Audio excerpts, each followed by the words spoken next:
What people call electricity separate things, they are conjugate expressions of the same underlying principle, the ether. Modern science, obsessed with mathematical abstractions and conceptual reifications, has forgotten that fields are not in space, they define space. Every generator, every magnetic rotor, every so-called PM motor is merely a geometric perturbation of the dielectric and magnetic counterspace, the unseen architecture that makes all motion and induction possible. The machines in this catalog are not exotic technology, they are simply engineering that remembers what mainstream physics has chosen to ignore. Back EMF is not a loss, nor is it a drag, it is the dielectric rebound of a system whose geometry has been forced into symmetry. Break that symmetry, and you reveal a doorway into field coherency where energy doesn't behave in the linear ways people expect. Bedini understood this. Tesla understood this. Anyone who works deeply with magnets and coils eventually sees it for themselves. The devices showcased here, brushless radiant motors, low RPM PMGs, vortex-coupled alternators, harmonic field dynamos, and massive inertial flywheels, are not mystical. They simply exploit asymmetry, as all true etheric devices must. If you look with the eyes of a conventional engineer, these machines appear ordinary, just motors, generators, reducers, flywheels. But look with an understanding of field geometry and the truth becomes unavoidable. These are platforms for exploring dielectric collapse, magnetic compression, zero RPM torque onset, and inertial energy retention. They are sold quietly, often mislabeled, because most buyers cannot recognize what they are truly capable of. But those who know how the ether behaves, how fields cohere and self-reinforce, will immediately see the potential hidden within their construction. What you choose to do with this knowledge is up to you. But the tools are here, industrial hardware built on principles older than modern electrodynamics, aligned with the wisdom of Tesla, Steinmetz, Heaviside, and the field mechanics academia abandoned. These machines are not theories, they are gateways. And for those who want to move beyond curiosity and into true comprehension, the easy DIY power plan offers the clearest starting point. Because once you grasp how the ether truly behaves, you will never look at a generator the same way again.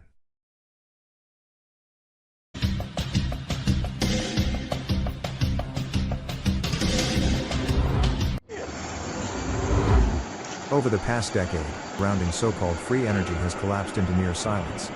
This isn't because the topic became irrelevant, nor because the engineering behind it suddenly evaporated. What changed was the attention span of the average human being.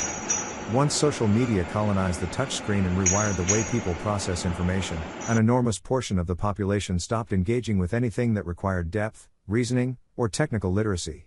In that vacuum, entire domains of engineering quietly slipped out of public awareness, not because they were disproven, but because very few people were still capable of paying attention long enough to understand them. Today, the development of unconventional power systems doesn't rest with trend-chasing crowds. It sits in the hands of working engineers, industrial technicians, and a small number of individuals who continue to build hardware outside the spotlight. While the world scrolls endlessly, these people manufacture real, tangible machines, equipment powerful enough to challenge long-standing assumptions about how electrical generation must function, yet they operate in a climate where public framing, corporate interests, and industrial politics discourage open discussion. The machinery exists, but its explanation is consistently softened, disguised, or omitted altogether. This is why free energy devices appear on e-commerce marketplaces under entirely ordinary names. No seller will label a generator as Overunity or self-sustaining, not because the hardware can't perform, but because such language triggers immediate backlash from automated moderation systems, uninformed buyers, and systems of pressure that prefer certain technologies to remain unexamined. So these machines are listed as PM generators, flywheel assemblies, brushless motors, or low RPM alternators, common labels hiding uncommon design principles. For most consumers, they blend into the background. For those who know what they're looking at, they are anything but ordinary. After a considerable amount of searching, I assembled a list of devices that, intentionally or not, represent the modern remnants of an engineering lineage that refuses to disappear. They aren't marketed as free energy systems, yet their construction points towards something beyond the rigid textbook formulas repeated endlessly in mainstream education. Below is that list, followed by a concise breakdown of the three primary operational principles that unify most modern hidden in plain sight generators. The first category relies on mechanical leverage and inertia, an induction motor driving a heavy flywheel to produce torque large enough to overcome the back EMF of the generator it's connected to. This isn't magic or mysticism, just straightforward mechanical advantage. A sufficiently massive rotational system doesn't need to produce power in the abstract sense, it only needs to maintain motion long enough for the generator to output more than what the prime mover requires at any given moment. Engineers typically recognize these as inertial-assisted generators, even if the public never notices what the system is doing. The second category is far more subtle and structurally elegant. It involves redesigning the internal coil architecture of an AC generator, adding windings, modifying spacing, and incorporating specific electronics to delay or suppress Lenz's law. When the counter-electromotive force is reduced, the generator places less mechanical load on the drive motor. The result is a machine that produces significant electrical output without the proportional drag normally expected.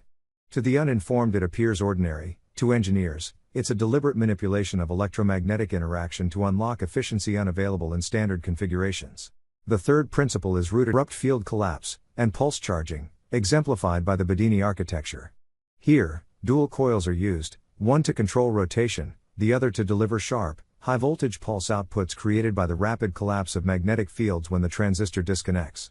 The physics behind this is well understood by those who actually study it. Fast collapse yields extreme voltage spikes, and those spikes can charge batteries far more efficiently than continuous current can. Yet many dismiss such devices as toys simply because they do not understand what they are observing. For mainstream engineers, these machines are often dismissed as educational novelties, something that spins, lights a bulb, and demonstrates basic electromagnetic concepts. But the people hired by manufacturing firms, the ones responsible for integrating hardware into real-world systems, do not share that dismissal. They see the underlying architecture, they recognize the potential, and they know how to combine these machines to produce results far beyond what a casual observer would imagine. Their technical fluency is the dividing line between someone who misunderstands the purpose of these devices and someone who can extract their full capabilities. Achieving this level of competence isn't a matter of luck, it requires study, familiarity with circuit behavior, mechanical coupling, winding methodologies, switching electronics, and system integration. In the modern corporate landscape, where energy independence is quietly becoming a priority, those who understand these machines hold an advantage. And because knowledge of this type is no longer readily taught or openly discussed, individuals must seek their own resources. That is why I have assembled a complete digital guide that walks newcomers from foundational concepts all the way to advanced self-powered generator configurations. It covers practical coil work, integration with home electrical systems for reducing monthly consumption, and eventually the construction of fully operational generators, from basic designs that offset electricity bills to systems capable of true off-grid independence. It includes feedback loop architectures, pulse charging techniques, and modern transistor-based field collapse methods designed to extract maximum usable power from minimal input. In an era where attention is shallow and genuine engineering is increasingly hidden beneath layers of distraction, these technologies remain real, functional, and accessible, provided one knows where to look, what to study, and how to assemble the parts.